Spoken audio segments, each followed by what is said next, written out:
Hello, my name is Savannah Dagenhart and I'm a registered nurse with the Bon Secours Health System. Today I'm going to talk with you about the importance of effective communication.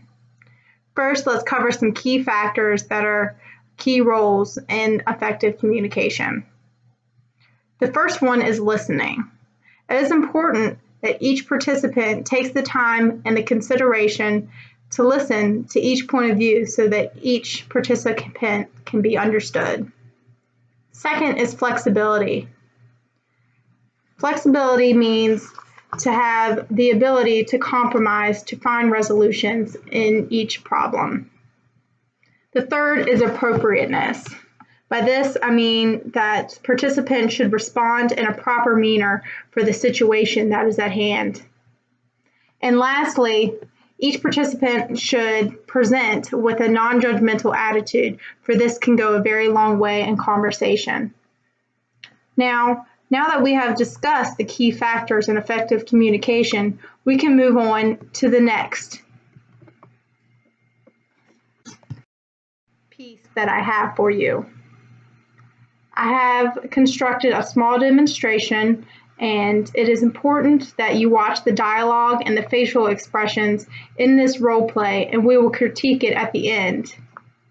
And look for those key factors and see where they are or if they are not in this role play.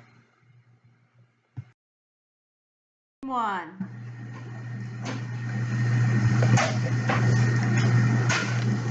Where do you think you're going? I got a package. What you mean you got a package? I got a package downstairs. It's wings I ordered online.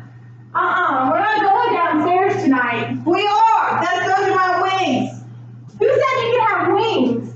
I said I can have wings. Well, I'm your nurse. I don't care who you are. Here, you got this IV pole. It's fine. You're gonna fall. You're gonna hurt yourself. You don't need no wings by the looks of it. Excuse me? Did you just judge on how much I weigh, ma'am? How dare you talk about my weight? That is an offensive thing you could have done to me. Well, I'm just saying, based on your medical history with the diabetes, the chronic kidney disease, and your dialysis 3 days a week, I do not suggest that you eat wings tonight. You actually had dinner a couple hours ago, didn't you? It's my free will, and don't you be condescending to me. Don't point that IV pole at me, man. I can do what I want.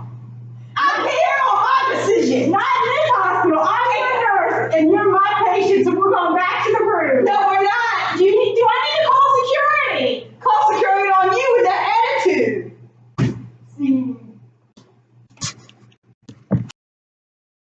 Hello again.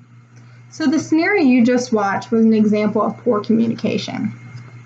Let's think back to the key factors that were mentioned earlier of effective communication. There was listening, flexibility, appropriateness, and a non-judgmental attitude.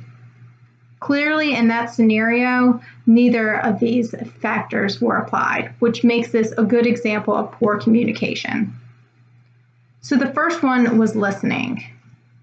We can see that both sides of this story were not willing to listen to the others. They had their point of views, and they were not willing to try to understand the others. The next is flexibility. You must have an open mind in these situations, and neither one of these participants did. They were set on their side of the story, and they were not trying to compromise to find a resolution. The third is appropriateness. With this comes proper manners, voice control, and common courtesy.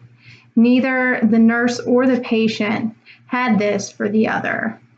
There was yelling and rude comments that were made that was very inappropriate. The last is non-judgmental attitude. Once again, neither participant had this quality. The nurse saw the patient just as her medical history with the diabetes and her desire to go get wings.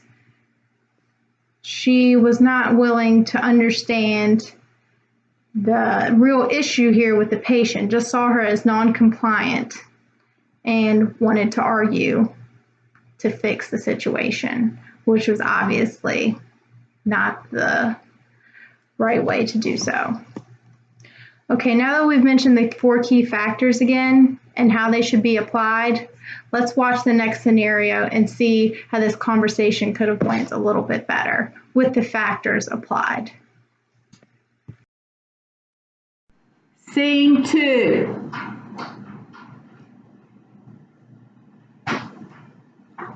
Hey, how are you doing? Good. You going somewhere? Yeah, I'm going to get some wings. Oh, you got some wings ordered to the hospital. That sounds good. Yeah, they are good. They look good on the menu. You going downstairs right now? Yeah, I am. All right, well, I'm gonna come with you just because you got that IV pole and I know you're gonna be holding those wings, so I don't want you tripping and falling, okay? Okay. All right. And you know they're not too healthy, them wings, so I'll let you get them this time, but let's try to figure out a healthier option next time, okay? Okay. All right. We'll just try to cut back some. Put it back.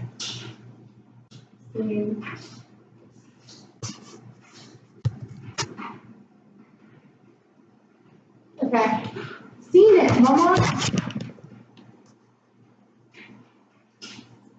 Again. You can see in that second scenario, it went over a lot more smoothly. Both the patient and the nurse were more willing to listen to one another. They had non-judgmental attitudes while they were both being flexible and appropriate at the same time.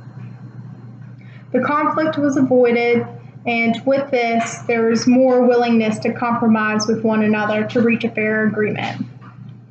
You can take these tools and apply them to any conversation, whether it be between you and family members or physicians, dietitians, or just your peers at home. It could help you to avoid conflict and reach a solution through communication alone. Thank you for watching. Ta-ta.